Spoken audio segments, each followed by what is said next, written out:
Mais um vídeo sobre essa centrífuga Miller, amigo. Se a tua centrífuga está ligando, mas não roda, pode ser por causa desse cabo de aço que está arrebentado, tá? Se porventura a sua está com o cabo de aço arrebentado, deixa aqui embaixo nos comentários só para mim entender melhor a situação, tá? Se a sua centrífuga é dessa marca aqui, né?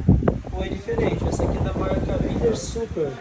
E lá no meu canal no YouTube, amigos, eu tenho vários vídeos ensinando você a solucionar problema em centrífuga, tá bom? E vários outros eletrodomésticos. Qualquer dúvida você pode deixar aqui ou acessar lá, que o mais rápido possível estarei respondendo vocês e também fazendo um vídeo concernente ao problema que você está na tua centrífuga, ok?